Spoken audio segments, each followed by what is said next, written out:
माता शेरा वाली। मैं बिहार की बेटी, झारखंड की बहू सीमा आप सबों का मम्मास व्लॉग में बहुत बहुत स्वागत करती हूँ।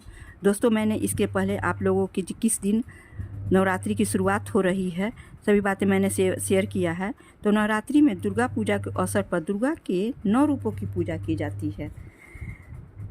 तो उसके बारे में अलग अलग रूपों की पूजा की जाती है, जिसके बारे में मैं आप लोगों के साथ शेयर करूंगी। उनकी कथा, उनकी पूजा विधि और किस उन माँ को किस भोग, कौन सा फूल पसंद है, कौन भोग पसंद है, सभी बातें आप लोगों के साथ शेयर कर रही हूँ।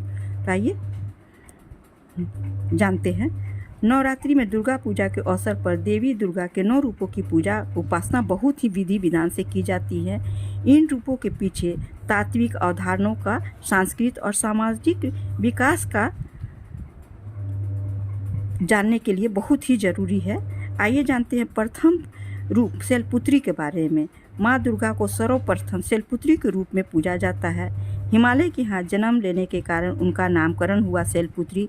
इनका वाहन वृषभ है, इसलिए यह देवी विरसारूढ़ा के नाम से भी जानी जाती हैं। इस देवी ने के दाएं हाथ में त्रिशूल और बाएं हाथ में कमल धारण किए हैं। यही देवी प्रथम दुर्गा हैं।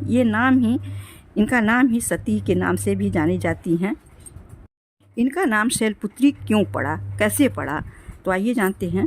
हिमालय का एक नाम शैलेंद्र या शैल है। शैल का मतलब है पहाड़ या चट्टान। देवी दुर्गा ने पार्वती के रूप में हिमालय के घर में जन्म लिया। उनकी माँ का नाम मैना था। इसी कारण देवी का पहला नाम शैलपुत्री यानी हिमालय की बेटी माँ शैलपुत्री की पूजा धन, रोजगार और स्वास्थ्य के लिए की जाती है। शैलपुत्री सिखाती हैं कि जीवन में सफलता के लिए सबसे पहले इरादे चट्टान की तरह मजबूत और अड़िग होनी चाहिए।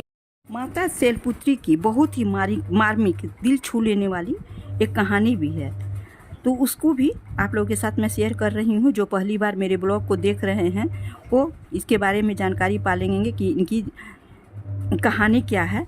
एक बार प्रजापति ने यज्ञ किया तो इसमें सारे देवी देवताओं को आमंत्रित किया, लेकिन भगवान शंकर को नहीं।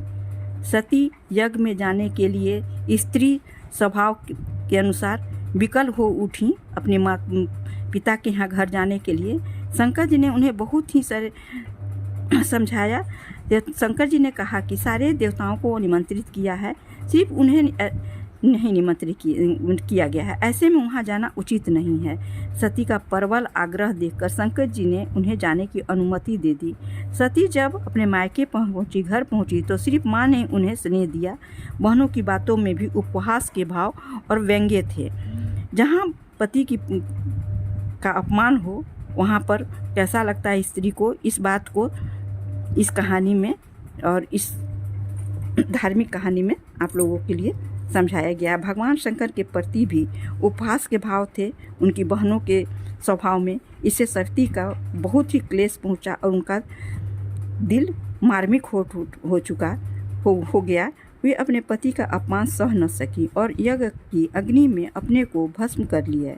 इस दारुण दुख से व्यथित होकर भगवान शंकर ने यज्ञ का विध्वंस कर दिया।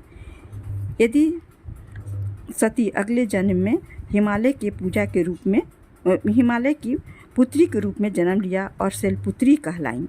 तो इस प्रकार उनका नाम कैसे शैलपुत्री पड़ा, ये आप लोगों के साथ मैंने बताया कि उनका जब वो सती हो गई तो उन्होंने अगले जन्म में हिमालय के घर में पुत्री के रूप में जन्म लिया और शैलपुत्री कहलाई। नवरात्रि के पहले दिन की शुरुआत चमकीली शुरुआत नारंगी रंग से होती है। माँ शैलपुत्री को गुड़हल का लाल फूल, सफ़ेद कनेर और अपराजिता चढ़ाना बहुत ही शुभ माना जाता है। माता शैलपुत्री को भोग में क्या लगाएं? गाय के घी में बनी चीज़ों को उन्हें बहुत ही पसंद है। बादाम के हलवा, मखाने की खीर का भोग लगाइए। और इनकी पूजा विधि क्या है? सबसे पहले सुबह जल्दी उठकर ब्रह्मवेला में उठकर पवित्र जल से स्नान कर लें। पूजा स्थल को गंगा जल से पवित्र कर और शुद्धिकरण कर लें। यदि आपके घर में गंगा जल हो तो अवश्य उसका इस्तेमाल कर लें स्नान करने के पानी में। घर के मंदिर में दीप जलाएं। सबसे पहले मंदिर की सफाई कर लें, पहले से ही सफाई करके रखें और सबसे पहले दीप जलाएं। दीप क्यों जलाया जाता है क्योंकि कहा जाता है कि दीपक हमारे पूजा का साक्षी होते हैं। माँ दुर्गा का गंगा जल से स्नान कराएं और अभिषेक करें।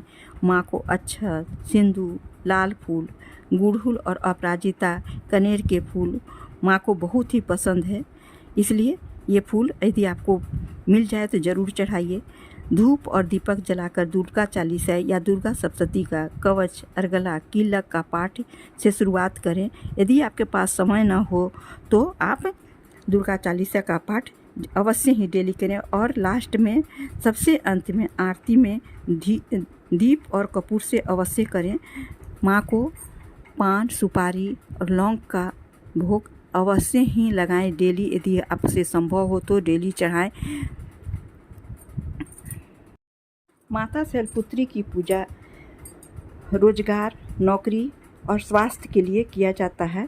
जिसके घर में धन संबंधी परेशानियां चल रही हों, स्वास्थ्य संबंधी परेशानियां चल रही हों, वे पूरे विधि विधान से माँ शैलपुत्री का पूजा करें। तो आज के ब्लॉग में मैं आप लोगों के लिए इतना ही लाई हूँ फ्रेंड्स। फिर अगले ब्लॉग में मैं आप लोगों के लाऊंगी माता के 9 रूपों में दूसरा रूप क्या है और उसकी पूजा कैसे होती है, उनकी उत्पत्ति कैसे हुई।